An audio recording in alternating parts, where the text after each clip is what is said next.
સુરતના ગોળાદરા વિસ્તારમાં થયેલ મયુર પાટીલ નામક યુવકની હત્યા 6 આરોપીને ઝડપી પાડતી ગોળાદરા પોલીસ।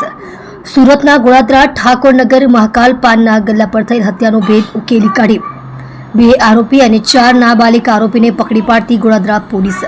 મયુર પાટીલ નામક યુવકની હત્યા કુલ 7 યુવક શામેલ હતા, જેમાં એક યુવકનું મયુર પાટીલની હત્યા કરતા સમયે ઉલટવારમાં ઇજાગ્રસ્ત થતા હોસ્પિટલમાં એનું મૃત્યુ નિપજ્યું હતું અને બાકી 2 આરોપી નીતિશ ચોટલી ઉર્ફે નીતિશ મહંતો અને આદિત્યસિંહ સંતોષસિંહ રાજપૂત રાજા ઉર્ફે રામ પરવેશનું નામ ખુલ્યું હતું અને અન્ય 4 કાયદાના સંઘર્ષમાં આવેલ બાળ કિશોર મળી કુલ 7 આરોપીઓ દ્વારા મયુરની હત્યા કરાઈ હતી। કેમ રાજા ઉર્ફે રામ પરવેશનું મૃત્યુ તથા કુલ 6 આરોપીને ગોળાદરા પોલીસ દ્વારા પકડી પાડ્યા હતા, જેમાં મહાકાલ પાનના ગલ્લા પર મયુર અને આરોપીઓ વચ્ચે સામાન્ય ઉભા રહેવા બાબતે બોલાચાલી થઈ હતી, જે હત્યામાં રૂપાંતર થઈ હતી। ગઈકાલે ગોળાદરા પોલીસ સ્ટેશન વિસ્તારમાં ઠાકોરનગર જે સોસાયટી છે ત્યાં એક મહાકાલ પાન છે।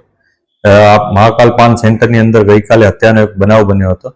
આ બનાવમાં હકીકત એવું હતું કે મયુર પાટીલ નામનો એક છોકરો ત્યાં હતો, ગલ્લામાં હાજર હતો પાનના ગલ્લે, અને એ દરમિયાન કેટલાક છોકરાઓ આવી અને એના સાથે ઝઘડો કર્યો હતો અને એને ચપ્પુ જેવા તીક્ષ્ણ હથિયારથી એના ઉપર વાર કર્યો અને એની હત્યા નિપજાવી હતી।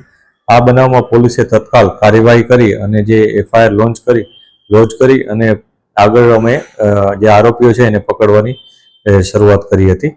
એમાં પ્રાઇમરી ધોરણે અમને જે વિગતો મળી હતી એમાં એક વ્યક્તિ નીતિશ મહંતો ઉર્ફે નીતિશ ચોટલી કરીને છે એ, અને આદિત્યસિંહ સંતોષસિંહ રાજપૂત